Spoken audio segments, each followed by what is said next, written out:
Hello મિત્રો, સ્વાગત છે તમારું મારી ચેનલ જલપાસ કિચનમાં. તો આજે હું તમારી સાથે શેર કરવાની છું સ્પેગેટીની રેસીપી.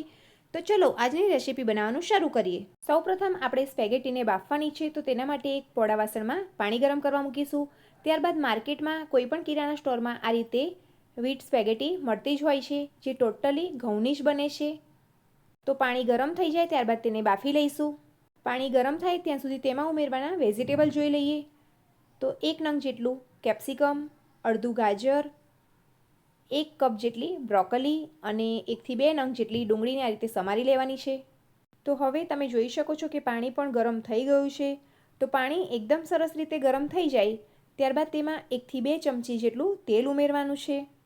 તેલ ઉમેરવાથી જ્યારે પણ આપણે સ્પેગેટીને બાફીશું તો એકબીજાને ચોંટશે નહીં અને બાફ્યા પછી એકદમ સરસ છૂટી રહેશે. હવે આ ગરમ પાણીમાં આપણે સ્પેગેટી ઉમેરી અને તેને બાફી લઈશું. સ્પેગેટીને આપણે વચ્ચેથી તોડ્યા વગર જ આ રીતે આખી જ પાણીમાં મૂકવાની છે. સ્પેગેટીને પાસ્તાના નામથી પણ ઓળખવામાં આવે છે. સ્પેગેટી જેમ જેમ બફાય તેમ તેમ આપણે પાણીમાં તેને મિક્સ કરતા રહેવાનું છે. સ્પેગેટીને બફાતા 5 થી 7 મિનિટનો સમય લાગશે. સ્પેગેટી તમે વ્હાઈટ સોસમાં પણ બનાવી શકો છો અને રેડ સોસમાં પણ બનાવી શકો છો. આજે હું વ્હાઈટ સોસમાં બનાવવાની છું. હવે ચીપિયાના મદદથી તેને આ રીતે હલાવતા જઈ અને ઉપર નીચે કરીને બાફી લઈશું. પાણી જેમ જેમ ઉકળે તેમ તેમ આપણે હલાવતા રહીશું. સ્પેગેટી બફાયા પછી તેની સાઇઝમાં થોડી જાડી થઈ જશે. તો હવે તમે જોઈ શકો છો કે તેની સાઇઝ પણ પહેલાં કરતાં થોડી જાડી થઈ ગઈ છે અને એકદમ સરસ રીતે બફાઈ ગઈ છે અને એક એક સ્પેગેટી આપણી છૂટી જ બની છે. હવે સ્પેગેટી તો આપણી એકદમ સરસ રીતે બફાઈ ગઈ છે. તમે જોઈ શકો છો કે એકદમ સરસ છૂટી જ બની છે. તો હવે ગેસની ફ્લેમ આપણે બંધ કરી દઈશું અને આ સ્પેગેટીને આપણે એક કાણાવાળા વાસણમાં કાઢી લઈશું, જેથી તેમાં રહેલું પાણી નીકળી જાય. બાળકોને નૂડલ્સ અને પાસ્તા ખૂબ જ ભાવતા હોય છે, પણ તે મેદાના આવે છે. તો આ વ્હીટ સ્પેગેટી એકવાર ચોક્કસથી ટ્રાય કરજો, જે બાળકોને ખૂબ જ ભાવશે અને તેમના હેલ્થ માટે પણ સારું હોય છે. સ્પેગેટી બફાઈ ગઈ છે, તો હવે તેને બનાવવાનું શરૂ કરીએ. તો તેને બનાવવા માટે એક કઢાઈમાં 2 થી 3 ચમચી જેટલું બટર લેવાનું છે. બટર મેલ્ટ થાય ત્યારબાદ તેમાં આપણે જે વેજીટેબલ કટ કરીને રાખ્યા હતા તે શેકી લેવાના છે. બ્રોકોલીને આ રીતે નાની સાઇઝમાં જ કટ કરવાની, જેથી તે એકદમ સરસ બટરમાં શેકાઈ જાય અને ચડી પણ જશે. જો તમારી પાસે બ્રોકોલી ન હોય તો તમે સ્કીપ પણ કરી શકો છો અને તમારા ઘરે જે પણ વેજીટેબલ અવેલેબલ હોય કે બાળકોને જે પણ વેજીટેબલ ભાવતા હોય તે તમે ઉમેરી અને બનાવી શકો છો. હવે તેમાં ગાજર, કેપ્સિકમ અને ડુંગળીને પણ ઉમેરી અને સાંતળી લઈશું. અત્યારે ફક્ત મેં ગ્રીન જ વેજીટેબલ ઉમેર્યા છે. જો તમારી પાસે યલો અને રેડ કેપ્સિકમ હોય તો પણ તમે ઉમેરી શકો છો. હવે આ બધા જ વેજીટેબલ એકદમ સરસ સોફ્ટ થાય ત્યાં સુધી તેને શેકી લેવાના છે. વેજીટેબલ સાંતળતી વખતે તેમાં અડધી ચમચી જેટલું મીઠું ઉમેરીશું, જેથી તે જલ્દીથી સોફ્ટ થઈ જાય.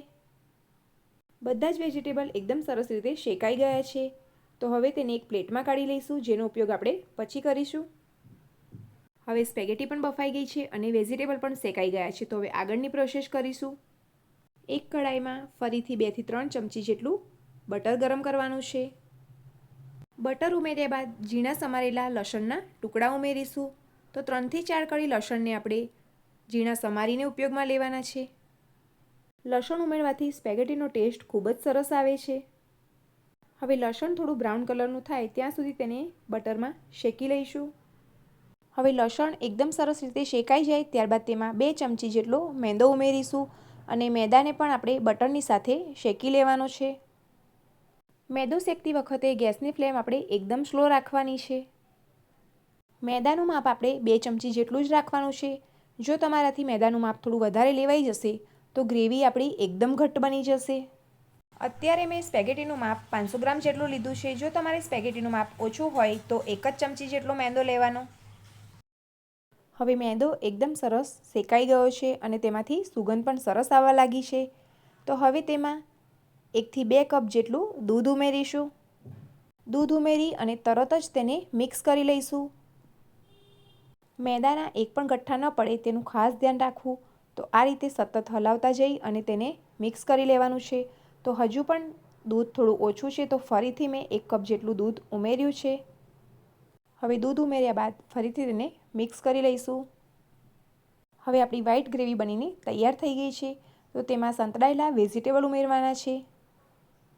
જો તમારી વ્હાઈટ ગ્રેવી વધારે પડતી ઘટ્ટ થઈ ગઈ હોય તેવું લાગે તો ફરીથી અડધો કપ જેટલું દૂધ ઉમેરી લેવું. હવે વેજીટેબલને આપણે ગ્રેવી સાથે એકદમ સરસ મિક્સ કરી લેવાના છે. તો તમે જોઈ શકો છો કે વ્હાઈટ ગ્રેવી આપણી ન વધુ પડતી ગાઢી કે ન વધુ પડતી પતલી છે. તો આવી જ બનાવવી. ગેસની ફ્લેમ આપણે એકદમ સ્લો જ રાખવાની છે. ત્યારબાદ તેમાં 2 ચમચી ચીલી ફ્લેક્સ ઉમેરવાના છે. 1 ચમચી મરી પાવડર, 1 ચમચી મીઠું અને 1 ચમચી જેટલો ઓરિગેનો ઉમેરીશું. મીઠું આપણે વેજીટેબલ સાંતળતી વખતે પણ ઉમેર્યું હતું, તેથી સ્વાદ પ્રમાણે જ ઉમેરવું. હવે આ બધા જ મસાલાને ગ્રેવી સાથે મિક્સ કરી લઈશું. ગ્રેવી થોડી ઘટ્ટ થાય ત્યાં સુધી તેને થોડી થવા દઈશું. હવે ગ્રેવી અને વેજીટેબલ એકદમ સરસ મિક્સ થઈ ગયા છે અને ગ્રેવી પણ આપણી થોડી ઘટ્ટ બની ગઈ છે. તો હવે જે સ્પેગેટી આપણે બાફીને રાખી હતી તે ઉમેરવાની છે. સ્પેગેટી ઉમેરી અને બધી જ સામગ્રીને મિક્સ કરી લેવાની છે. હવે તમે જોઈ શકો છો કે સ્પેગેટી ઉમેરી દીધી છે. તો હવે બધી જ સામગ્રીને મિક્સ કરી લઈશું. તો જ્યારે પણ બાળકોને ભૂખ લાગે અને કંઈક બહારનું ખાવાનું મન થાય તો આવી જ સ્પેગેટી ઘરે ચોક્કસથી બનાવજો, જે બાળકોને ખૂબ જ ભાવશે. વ્હાઈટ સોસ સ્પેગેટી બનીને તૈયાર છે. તો હવે લાસ્ટમાં તેને ચીઝથી ગાર્નિશિંગ કરીશું. આ સ્પેગેટીની સાથે તમે ગાર્લિક બ્રેડ સર્વ કરી શકો છો. હવે લાસ્ટમાં તેમાં ચીઝથી ગાર્નિશિંગ કરીશું.